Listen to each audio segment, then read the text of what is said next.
um dos episódios recentes assim dessa briga política, arte com política misturado, você teve um cantor sertanejo brigando com uma cantora pop barra funk e tal, que são dois representantes de culturas diferentes de um mesmo país. Você que circulou, que teve a oportunidade de viver outras culturas em outros países e também aqui no Brasil, já correu o Brasil inteiro, como é que você vê esses embates que às vezes acontecem? Porque às vezes parece que o brasileiro não consegue enxergar o seu vizinho, né? Ainda que esteja morando em outro estado, ainda que produza outra coisa, que tenha outro tipo de cultura, outra origem. O Brasil ainda não conhece o Brasil? Não, primeiro tem uma coisa interessante que tem a ver muito com o brasileiro, Cláudio, e aí, modéstia à parte, depois de tantos anos, são praticamente 35 anos trabalhando no meio da economia criativa, o brasileiro tende a ter um gosto muito eclético, tá? Você pega o europeu, o norte-americano, o asiático, eles tendem a ser mais fechados num determinado lugar. Você falou desse embate aí, eu garanto a você que milhares e milhares, se não milhões, de fãs de um são também fãs do outro, tá? Então, sim, eu gosto de tudo. A turma é fã lá da artista ligada ao funk, etc., mas também é fã do artista ligado a sertanejo. O brasileiro tem um certo ecletismo, né? Isso tem um pouco a ver com essa excepcional mistura cultural que o Brasil é, e, na minha visão, é por isso exatamente que ele é tão rico, do ponto de vista da cultura. O povo brasileiro ele tem um pouco dessa maleabilidade. Você pega o povo americano, tende a ser mais fechado. É a turma do rock and roll, é a turma do heavy, é a turma do jazz, do blues e do R&B. Não, aqui não, você tem uma coisa mais fluida. Agora, você tem esses debates, né? Você tem esses debates.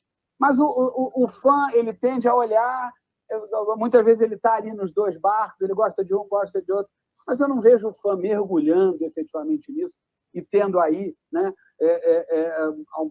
alguma forma de afastamento do seu artista porque está havendo esse debate. Agora, eu acho que cada um, democraticamente, né, Cláudio, e aí voltando aqui aos artistas, cada um decide se deve ou não deve se expressar. A única coisa que eu discordo, seja para um lado e seja para o outro, e faço questão de dizer isso, é que respeito sempre, né?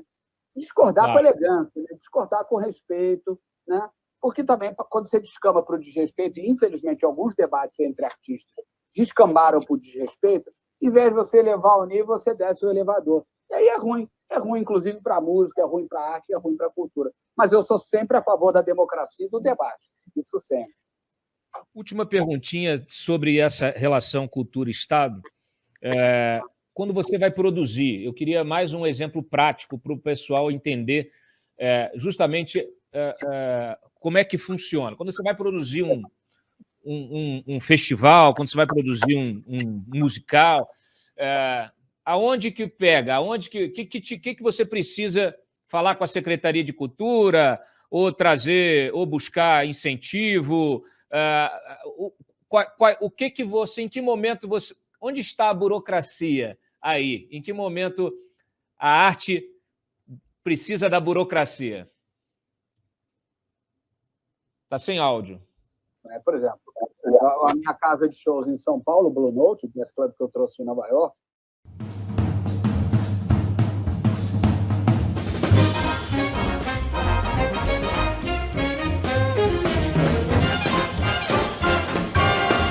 Estou aqui mais uma vez no Blue Note de São Paulo, com uma plateia fantástica, com um lugar maravilhoso. É uma casa assim, de um nível maravilhoso, muito bonito.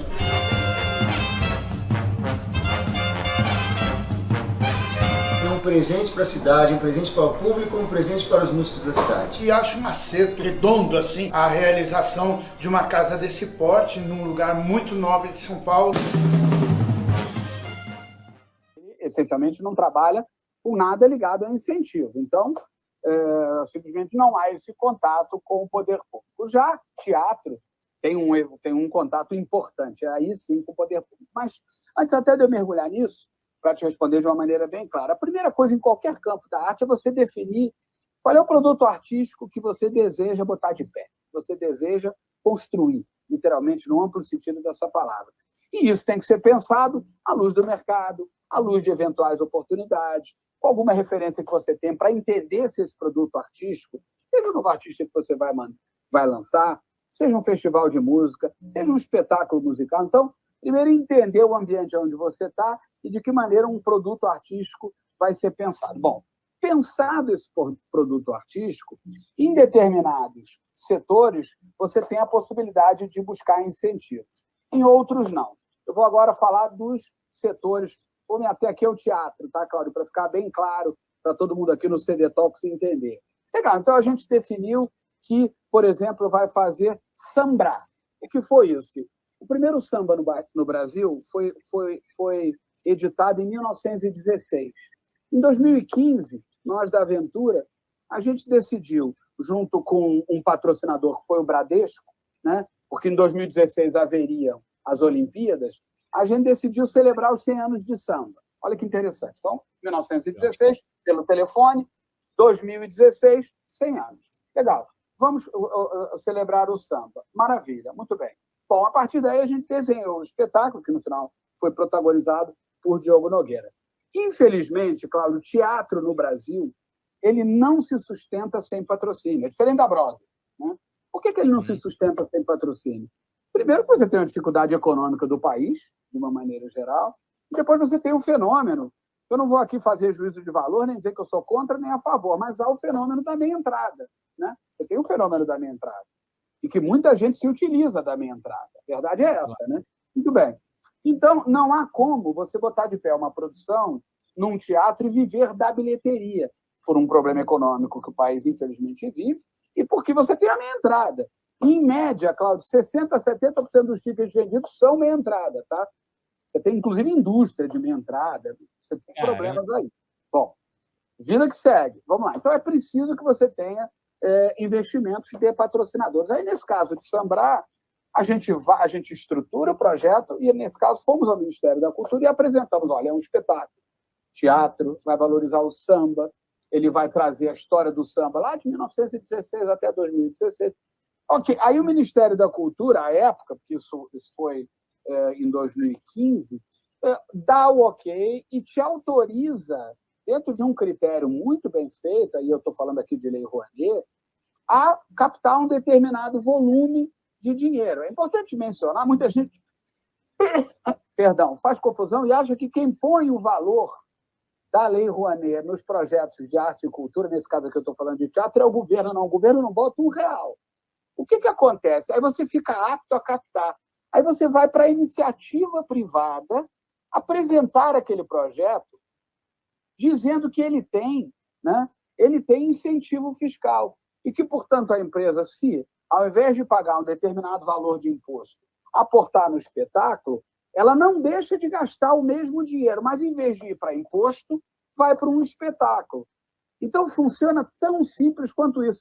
E também aqueles que pensam que, não, uma vez que você tem Rouanet é fácil, também não é, claro, tem toda uma jornada para você apresentar o projeto, para as empresas se interessarem. Então, também tem muito trabalho por trás disso. E aí, para concluir esse assunto, Lei Rouanet, que é tão demonizada, é uma lei de incentivo, mas que obriga a empresa que está usando aquele incentivo, eu repito, a investir em arte e cultura.